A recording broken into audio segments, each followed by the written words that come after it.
Mesa redonda de expertos en deporte. Recomendaciones sobre deporte inclusivo para servicios deportivos municipales.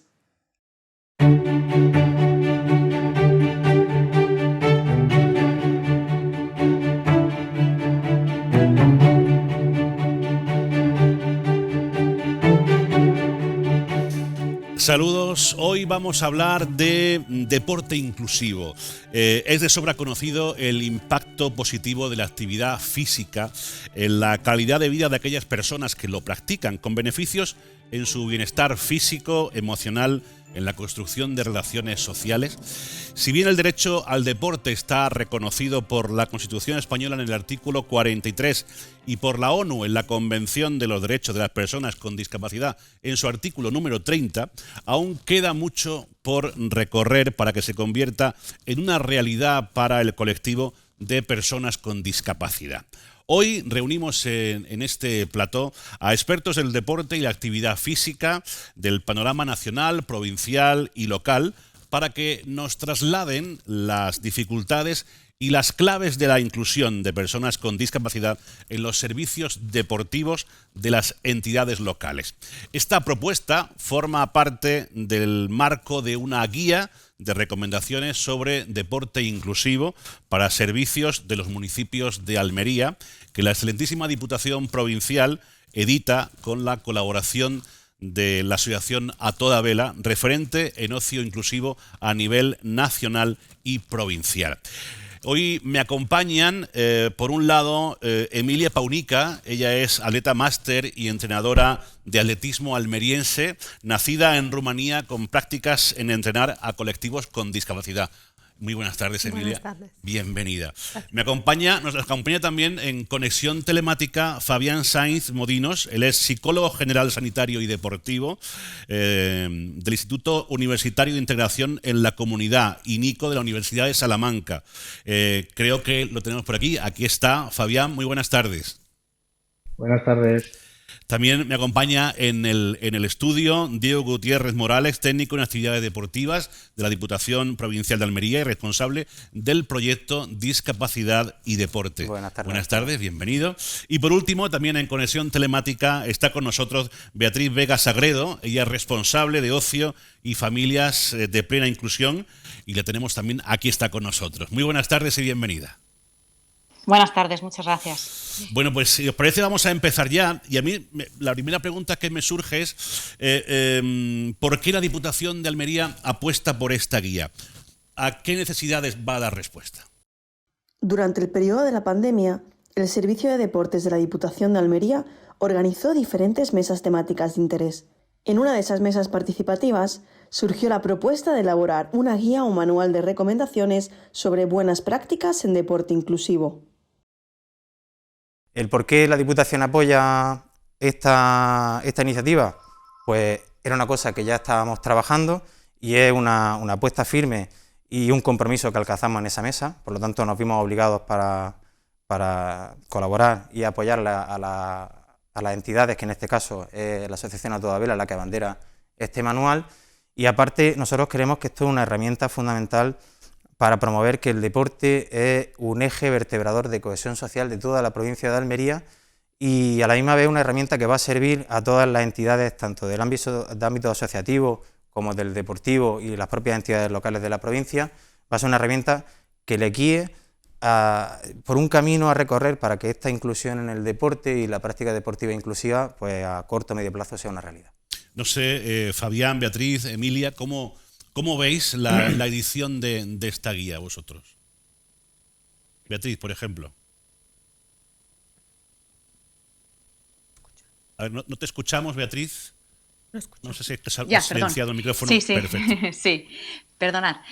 Yo creo que es una guía muy necesaria porque sobre el tema de deporte para personas con discapacidad intelectual, con cualquier discapacidad no hay mucho escrito, ¿no? Y yo creo que es importante dar pistas a personas u organizaciones que quieren incluir y abrir su oferta a cualquier tipo de persona y que no siempre hay unas guías para hacerlo, ¿no? Creo además que el hecho de que lo haga una entidad que está en la base y que trabaja habitualmente en temas de deporte, en temas de ocio, aporta un valor muy importante porque seguramente, no he leído la guía, pero casi con seguridad que está muy ceñida a la realidad, ¿no? Y imagino que con indicaciones muy concretas y muy prácticas que ayuden a que cualquier técnico deportivo o cualquier organización pueda dar participación a todo tipo de personas.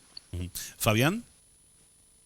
Sí, yo creo que mi experiencia en ese sentido tiene más que ver también, o tiene que ver con el contacto. Entiendo que es lo que pueda aportar con el contacto con los entrenadores y entrenadoras, o monitores y monitoras deportivos, que yo tengo la satisfacción de decir que sí que están por la labor, que la actitud es buena, porque claro, a veces dicen, bueno, ¿y esto cómo se hace? ¿No? Entonces, vamos avanzando y cuando la actitud no es todo lo positiva que debería, pues trabajamos en las actitudes y ahora que las actitudes yo creo que han cambiado bastante, pues los entrenadores y entrenadoras, los monitores y monitoras preguntan ya, ¿esto cómo se hace? Entonces, que eso esté a mano de mucha gente que está por la labor, pues es una grandísima idea, ¿no? Emilia, te he visto muy atenta escuchando Sí, a nuestro yo compañero. estoy agradecida de estar aquí y entiendo todo lo que está haciendo porque yo empecé con A Toda Vela creo que hace más de 20 años atrás, cuando esto se conocía poco, ni siquiera sabía cómo tratar, ¿no?, el tema. Y yo aposté por mi experiencia, que yo vine ilegal aquí en España y a mí lo único que me salvó fue el deporte, ¿no? Porque venía de hacer deporte de élite, estar trabajando en invernadero cogiendo tomate para poder avanzar en la vida.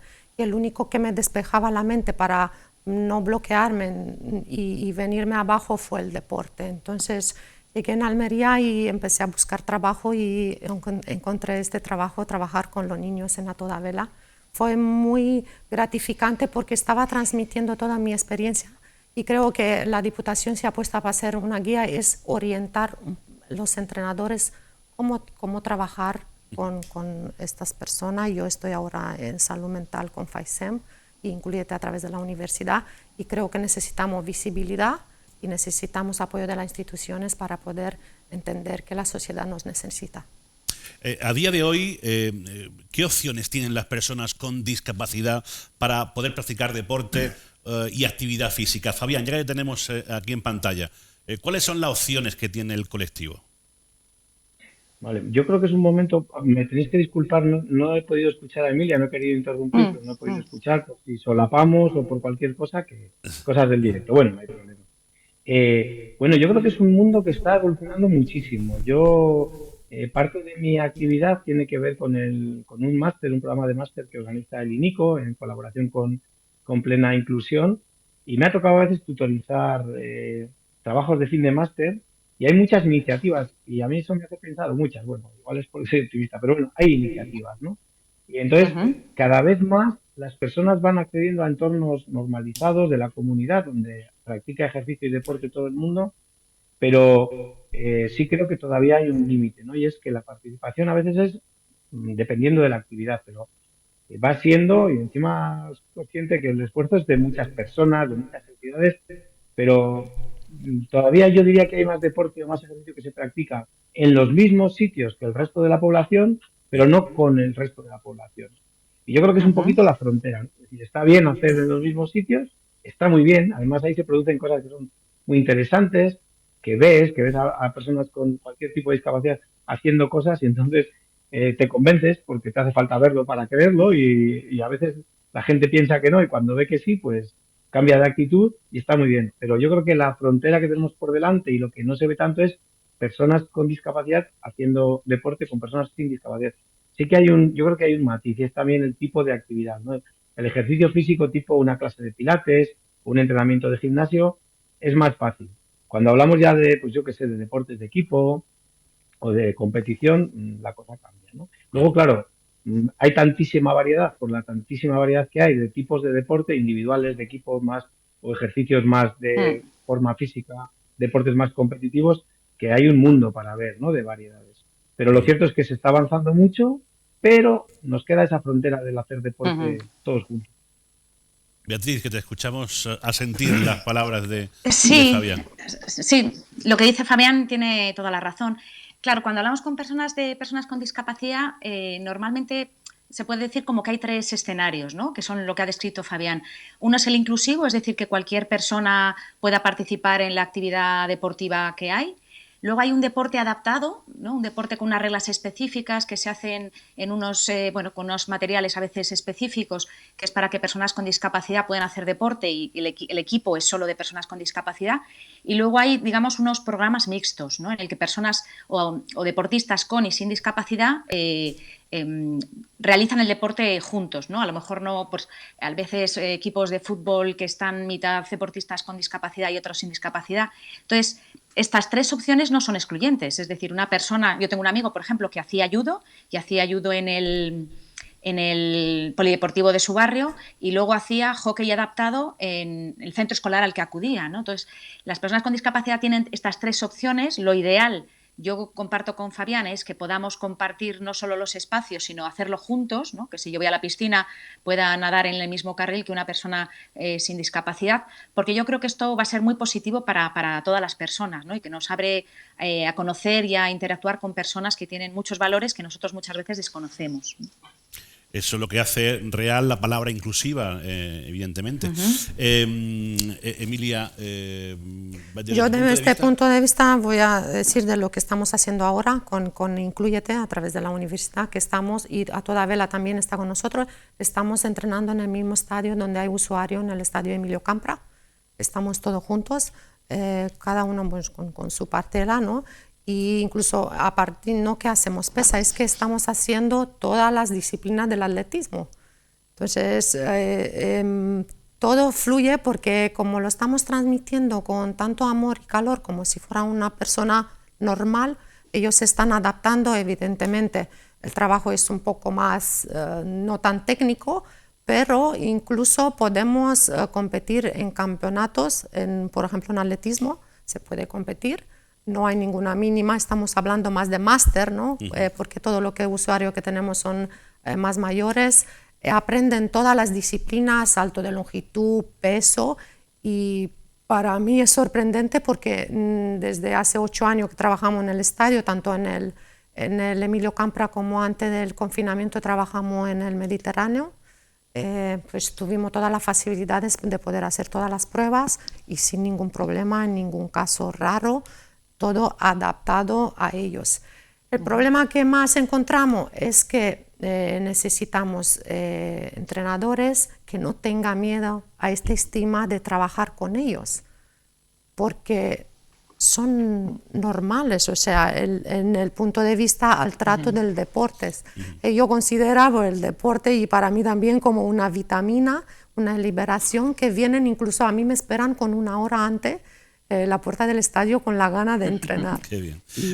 Con ese relato que acabas de hacer, me acabas de recordar al entrenador de la película Campeones, cuando llega a aquel pabellón y se encuentra con los chicos, ¿no? Ese miedo, ¿no? Diego, ¿tú cómo lo ves?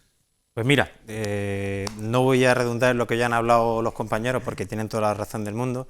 Sí que voy a exponer lo que estamos desarrollando desde el Servicio Técnico de Deportes de la Diputación de Almería, ¿no?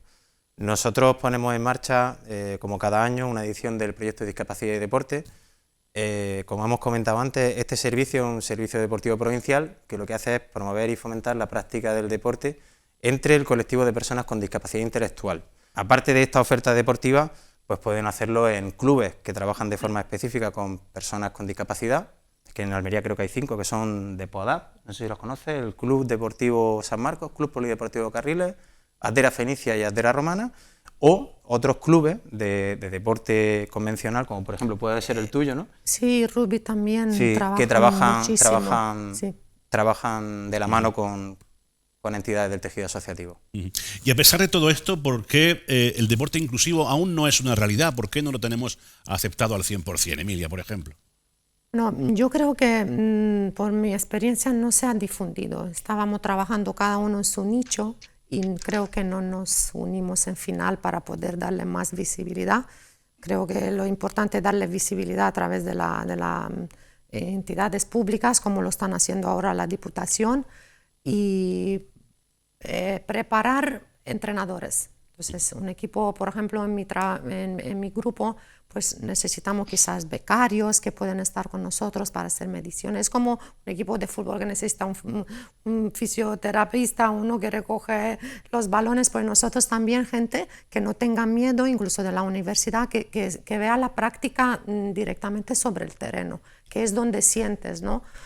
Y pues... Beatriz, ¿cuáles son, a tu juicio, las dificultades que después nos encontramos a la hora de la verdad para que, bueno, pues la inclusión sea una realidad? Bueno, yo creo que hay algunas barreras que nos van a dificultar pues, que las personas puedan participar, ¿no? Una la acaban de comentar y es que muchas personas, tanto entrenadores o profesores de deporte, tienen un cierto miedo, pero también incluso los otros deportistas, ¿no? Cuando una persona va a una cancha o va a una piscina, a veces se le queda, como decías tú, la cara del entrenador de la película de Campeones, ¿no? A veces también es porque los servicios o la oferta deportiva no es accesible, ¿no? Accesible en algunos casos físicamente, ¿no? Que tiene alguna dificultad, y otras veces es una accesibilidad cognitiva, que no se entiende bien cómo hay que apuntarse, dónde hay que apuntarse, qué es lo que tengo que hacer, ¿no? O cuando llego al polideportivo, mucha gente tiene inseguridad porque no entiende bien los espacios, ¿no? Hablo sobre todo de personas con discapacidad intelectual. Muchas veces también hay dificultades en las propias personas con discapacidad, ¿no? Algunas dependen mucho a lo mejor de los profesionales con los que trabajan o de sus familias y no están acostumbrados a tomar decisiones por sí mismos, es decir, yo quiero hacer este deporte y voy a por él, ¿no? Y a veces hay dificultades y muchas veces también las personas no sienten que la oferta que hacen los polideportivos o los equipos vaya para ellos, ¿no? A veces se necesita una invitación explícita a cualquier tipo de persona y explicitar que está abierto a cualquier tipo de persona, ¿no? Porque si no, parece como que es de deportistas que saben jugar al baloncesto o saben jugar al fútbol o que tienen una equipación determinada, ¿no? Entonces yo creo que también se echa en falta un poco esa invitación explícita y abierta a todas las personas. Fabián, Bueno, hay alguna más, pero... Sí. Fabián, desde tu experiencia como entrenador, ¿dónde crees que está la clave? Yo creo, claro, me gustaría añadir un poquito pues algunos detallitos, ¿no? Con el tema de las barreras. Claro, ahí las barreras que habéis comentado son las barreras generales y son muy difíciles muchas veces de superar. Pero es que luego además hay otras barreras que son como específicas del deporte, ¿no? Hay entornos, por ejemplo, en los entornos deportivos donde el rendimiento lo es todo, es mucho más difícil que acepten a una persona que entienden, sea verdad o no, eso es secundario, pero que entienden que va a interferir o entorpecer el rendimiento. El conocimiento también de los procesos. Por ejemplo, hay muchas cosas, ¿no? Por ejemplo, en los equipos de fútbol, yo he trabajado asesorando como psicólogo a varios equipos de fútbol, a los clubes a los equipos de categorías inferiores, y a veces los entrenadores que son muy jóvenes ya bastante tienen a veces, porque están aprendiendo lo que es ser entrenador en general, como para atreverse a ser entrenador de personas con discapacidad. Entonces, esos dos aspectos, ¿no? Luego la organización de los clubes. Los clubes con una estructura organizativa más fuerte son más capaces, o más, vaya, sí, con más recursos, son más capaces de adaptarse a los cambios que vienen que clubes pequeñitos que no tienen a veces un organigrama un poquito más completo, ¿no? Por ejemplo, yo que sé, mi experiencia es que con mi rol de psicólogo deportivo, pues a veces en cuanto viene alguien, y me ha pasado alguna vez, ¿no? Viene una persona con discapacidad y el club no decide si entra o no entra. Me miran a mí. Claro, basta que haya un psicólogo un poco con la perspectiva de qué se puede hacer y cómo, entonces ellos confían. Entonces, el organigrama, la competitividad, los valores del equipo, el tejido social. Es decir, hay clubes en los que la gente va, hace ejercicio, deporte y se va para casa. Hay otros que tienen una red social súper interesante, ¿no? En este sentido, voy a aprovechar para hacer un poquito de marketing, que habéis hablado por ahí de rugby. Hay un proyecto de Mixed Ability Rugby, que claro, por ejemplo, el rugby, esto es una característica del propio deporte, tiene el tercer tiempo. Entonces, una barrera, como comentaba un poquito Beatriz, no es, llegas allí, haces deporte, te vas y dices, ¿te has integrado en tu práctica deportiva? Pues bueno, en la parte más puramente física, ¿no? Deportiva. Pero hay clubes que tienen una red social más intensa, después del partido hay tercer tiempo y ahí se tejen amistades, relaciones y eso facilita. Entonces, hay más barreras que digamos que las que puede haber para otro tipo de servicios, ¿no? Para acceder a una piscina, pues hay unas barreras, pero para acceder, por ejemplo, a un equipo deportivo hay más barreras todavía, que se pueden convertir voy a hacer yo el el canto al optimismo, ¿no? Que se pueden convertir también en facilitadores. Es decir, si detectamos ciertas cosas, un entrenador experto, un organigrama bueno de club, un club con valores en los que les importa el proceso tanto o más que el resultado, ahí tenemos mucho que rascar. Entonces hay muchas barreras, pero hay muchos facilitadores. Lo tenía que decir. Claro que sí, por eso estamos aquí. Diego, ¿qué propuestas podríamos poner sobre la mesa para que por fin sea real la inclusión de personas con discapacidad en el ámbito del deporte? A ver, yo creo que fundamentalmente y la principal es dar voz y voto y que tanto las entidades como el propio colectivo se vean representados en procesos de participación ciudadana, ¿no? O sea, nosotros queremos planificar una oferta dirigida al colectivo y para la inclusión del colectivo, pero si no contamos con el colectivo y con el tejido asociativo en este proceso participativo, evidentemente la oferta no va a recoger ni las demandas ni las propuestas que nos transfieren, ¿no? Lo segundo, a lo mejor sería el adecuar esa propuesta, ¿no? Esa oferta deportiva, intentar adecuarlo lo máximo posible con los recursos que dispongamos, ya sea si somos del ámbito público o del privado, a esas necesidades y a esas demandas del colectivo, ¿no? Una vez que ya tenemos la demanda, hemos montado nuestro servicio, el servicio, como decía Paunica, ¿no? Emilia, perdona. Uno de los hándicaps que nos encontramos es la falta de especialización y de formación, tanto de los técnicos deportivos que guían la práctica en el día a día, como incluso de los gestores deportivos en el ámbito público y privado. Hace falta incentivar un poco más la formación y la cualificación, tanto de los técnicos como de los gestores deportivos y privados en materia de deporte y discapacidad y de deporte e inclusión, ¿no? Apuntando lo que, si no recuerdo mal, decía Beatriz, también esa oferta debe planificarse en base a unas instalaciones que deben permitir la accesibilidad tanto física como cognitiva. Uno de nuestros fallos, nosotros tendemos a ser muy rigurosos normativamente, intentando ser muy técnicos desde el punto de vista deportivo, y al usuario final a quien nos dirigimos, pues a lo mejor no tiene esos conocimientos, y lo que estamos haciendo es no dándole una oferta clara para que esa persona pueda escoger y pueda saber o identificar cuáles son los beneficios, en qué consiste la actividad, qué actividad va a ser. Entonces, la accesibilidad es fundamental y yo creo que eso es fundamental. Emilia. Yo no sé si he tenido suerte, pero con todos los usuarios que he trabajado, pues se han integrado muy bien. Incluso yo tengo un equipo, Paunitin, que organizamos una carrera y ellos llevan, yo creo que llevo con ellos con FAISEM desde 2015, han participado en todas las carreras que he organizado en Cortijo del Fraile, una media de 10 corredores, incluso con todos los participantes, que había más de 500, no ningún problema, han participado, han llegado a la final, se han sentido bien.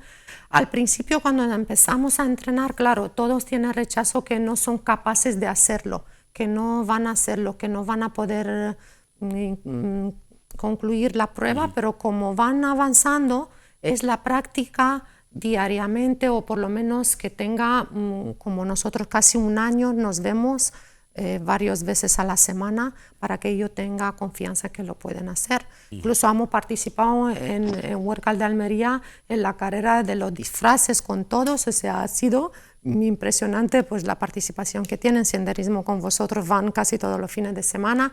Piquebol, que es un deporte muy técnico, se están adaptando, e incluso con los opositores míos que son de policía, entrenan con ellos, vienen con ellos. Yo puedo decir solamente cosas positivas de lo que me está pasando. Qué bien. Fabián, por tu parte, ¿qué propuestas pondrías sobre la mesa para mejorar la situación?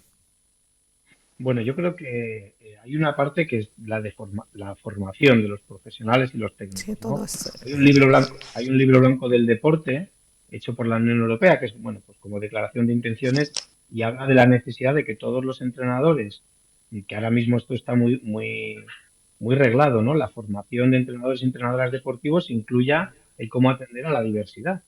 Sí que es cierto que hay una dificultad, pero bueno, que hay una dificultad, que claro, hay muchos tipos de discapacidades, y salir de una formación de entrenador que dura a veces un año, un curso, sabiendo cómo atender a todas las discapacidades, es casi imposible, ¿no? Pero es cierto que una experiencias en las que los alumnos de de materias de cursos de entrenador, ciencias del deporte, magisterio, etcétera, van teniendo experiencias y descubren, yo creo que por encima de las cosas concretas que hay que hacer, que es cuestión de leer, de innovar un poquito y de hacer cosas. Eso por un lado. Por otro lado, creo también que es muy interesante. El otro día, ya os digo, tuve clase justo con profesionales del ámbito de la discapacidad hablando de deporte, ¿no? Y creo que hay una figura muy bonita cuando se habla de integración y de inclusión, que es la de tender puentes, ¿no? Entre las personas con discapacidad y el ámbito asociativo de organizaciones de personas con discapacidad o para personas con discapacidad y el resto de la sociedad, ¿no? Entonces yo creo que si vamos a tender puentes, también es muy interesante que las personas de las asociaciones y otras asociaciones además de ocio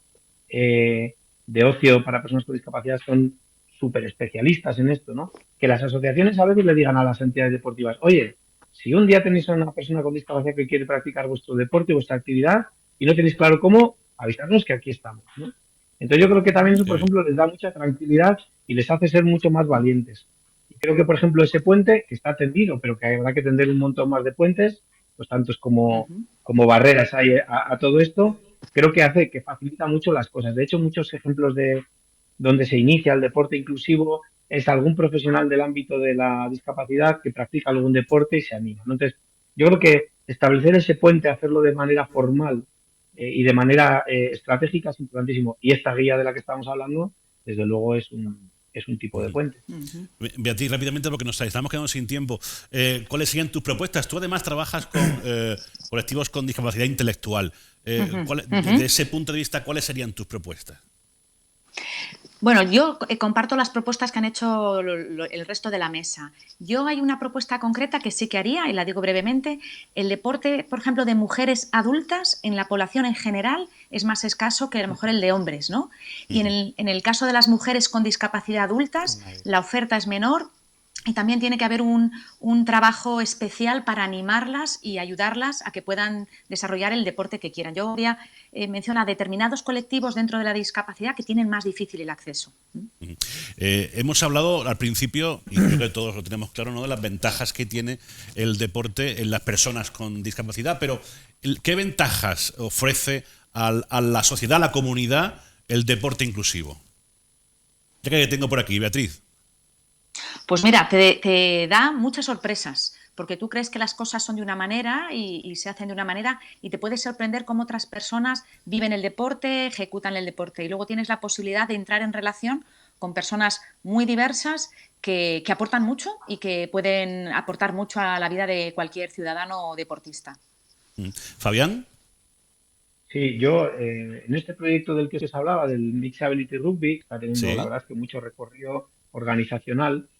Hablando, me encanta cuando, en fin, he ido a varios clubes, he hablado con entrenadores de todos los equipos, no solamente de los equipos de Mixability, y es muy bonito como ellos te dan ejemplos concretos de lo que os voy a comentar. Es decir, la idea la tenemos, el modelo general lo tenemos, pero los ejemplos concretos pues son una maravilla, ¿no? Entonces, hablando desde los clubes y las entidades deportivas, que incluyen a quienes practican deportes, a técnicos y a familiares de quienes practican deportes, sobre todo en determinadas edades, cuando son más jóvenes, pues resulta que el introducir diversidad en cualquier club o entidad deportiva enriquece muchísimo al club. ¿Por qué? Porque aprendes a poner más el foco en el procedimiento, en el proceso que en el resultado. Y eso te viene fenomenal, por ejemplo, con toda la cantera, con todas las categorías inferiores, que me gusta más llamar anteriores, ¿no? Entonces, hace que los entrenadores aprenden a centrarse mucho en el proceso. Y resulta que cuando el proceso es bueno, el resultado es mejor. Los entrenadores también, entrenadoras, aprenden mucho a darle a cada deportista los apoyos que necesita, que es un paradigma del ámbito de la discapacidad con un potencial tremendo. Los entrenadores y entrenadoras que aprenden a darle a cada deportista el apoyo que necesita, se convierten en buenísimos entrenadores para cualquiera de los equipos, no solamente para el de Mixability o el de inclusión. Aprenden muchas veces a potenciar el apoyo que unas personas y otras, esto estoy hablando es verdad que más en deportes de equipo, no más un deporte como el rugby, que de lo que conocemos aquí es donde más personas juegan, 15 personas juegan a la vez. Y entonces, cuando personas del equipo son capaces de darle pistas y apoyos a personas que están también jugando con ellos, para que, pues porque igual no conocen la norma exactamente o igual de bien, o no las conocen exactamente, estos deportistas que saben dar apoyo dentro del campo, resulta que mejoran muchísimo como deportistas, porque saben estar a lo suyo, a lo del de al lado, se convierten en líderes dentro del campo, aprenden a leer el juego mucho mejor y se producen un montón de aprendizajes paralelos a la pura práctica deportiva, pero bueno, imbricadísimos en la práctica deportiva, que hacen a los clubes mejores. Las familias también, las familias muchas veces entienden y asumen un rol, ¿no? Cuando pues niños con discapacidad juegan en los equipos de rugby y los padres propician y le hablan con mucha naturalidad a su hijo de su compañero que tiene discapacidad. Claro, semanas, meses después, comparten juntos pues juego en el parque, cumpleaños y llevan la integración a otros terrenos. Con lo cual, mejoría. Bueno, estamos acabando ya. Os voy a pedir un minuto a cada uno para que pongáis también sobre la mesa los retos que nos vamos a encontrar en este asunto que hoy nos reúne en los próximos 5 años. Por ejemplo, Emilia. Bueno, aparte de todo lo que han dicho ellos, yo creo que para mí es reducir las recetas médicas en el futuro, porque creo que la mejor medicina es el deporte, que lo estemos enseñando cómo comer saludable también. Incluso yo en mis clases tengo minutos de meditación y con esto creo que van a mejorar mucho. Diego. Pues mira, desde la Diputación de Almería, mirando desde la perspectiva provincial, yo creo que un reto de futuro, que esperemos sea así, sea que el deporte inclusivo sea un eje transversal que aplique a todas las actuaciones del área, para que dejemos de hablar de deporte inclusivo y la inclusión sea una realidad. En los servicios deportivos municipales, que desde edades tempranas todos los servicios de las escuelas deportivas municipales, por ejemplo, los centros deportivos, los clubes, todos cuenten con un servicio de ocio y acompañamiento para el inicio de la práctica de estos colectivos. Yo creo que esos dos retos están bastante bien. Fabián, tus retos. Bueno, yo creo que, mira, voy a hablar de un reto concreto que es en este proyecto del Mixed Ability Rugby, que es, se ha conseguido que se juegan en los mismos entornos, en los mismos equipos y que las personas con y sin discapacidad o con distintas capacidades comparten la actividad deportiva, es decir, se juega juntos. A mí me parece que eso es una frontera a la que estábamos deseando llegar. Uno de los retos que nos quedan por delante es que todavía queda a veces cierta percepción en las personas sin discapacidad que juegan en estos equipos de que están ahí para echar una mano, ¿no? Entonces yo creo que el próximo reto, esto para mí es la punta de lanza, es decir, esto es lo siguiente que tenemos por delante, cuando hemos conseguido eso que inicialmente era un sueño, que era jugar todos juntos. Tengo que decir además, voy a hacer un pequeño paréntesis, que gracias a este proyecto yo puedo jugar al rugby. Yo no me atrevo a meterme a un campo de rugby sin saber, yo por mi cuenta, de ninguna manera. Sin embargo, en el Mixed Ability, que yo tenía el apoyo para dónde me tenía que poner, qué podía hacer y qué no, jugué. Con lo cual, se reían mis compañeros, pero digo, esto demuestra que esto funciona muy bien. Si yo he podido jugar, esto funciona muy bien. Pero volviendo a lo anterior, que los roles en los equipos de deporte en modalidad inclusiva, donde juegan todos juntos, los roles se vayan repartiendo, ¿no? Y vamos llegando, para esto hace falta que pasen años, y es justo lo que comentabas, ¿no? El plazo a 5 años. Cuando las personas con discapacidad intelectual empiezan a jugar, empiezan a entender el juego, saben jugar muy bien, un día te das la vuelta y te encuentras a un chaval con discapacidad y te ponte un poquito más para allá, cubre a este, haz lo otro. Entonces los roles se empiezan a repartir de forma totalmente natural.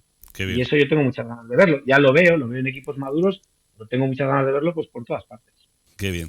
Y por último, Beatriz, ¿tus retos cuáles son para los próximos 5 años? Yo tengo 2 retos. Uno va en la línea de lo que decía Fabián, y es que cuando las personas, cualquier ciudadano vaya a hacer deporte, que se deje acompañar, que esté con las personas con discapacidad sin miedo, que escuche, que vea, que comparta. Y otra es que realmente la oferta, sobre todo la del día a día, la del deporte del día a día, que al fin y al cabo es la que muchos ciudadanos y ciudadanas utilizan, sea realmente accesible, ¿no? Física y cognitivamente, para que pueda participar cualquier persona. Esos son mis 2 retos. Pues genial, lo hemos apuntado todo. La verdad es que ha sido un placer charlar con los 4 sobre ese tema que nos ha traído hoy aquí, la inclusión en el deporte y la actividad física, con esta guía como protagonista y como excusa para reunirnos. Un tengo que dar las gracias, Fabián. Muchísimas gracias por haber estado al otro lado y por participar con nosotros. Muchísimas gracias. A vosotros. Un placer. Beatriz, muchísimas gracias. Muchas gracias a vosotros. Nos vemos en la próxima.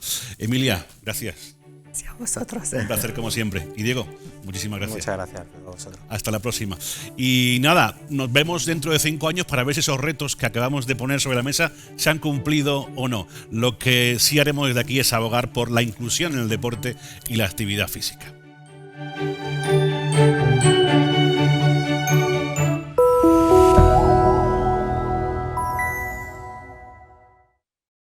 Mesa redonda de expertos en deporte. Recomendaciones sobre deporte inclusivo para servicios deportivos municipales.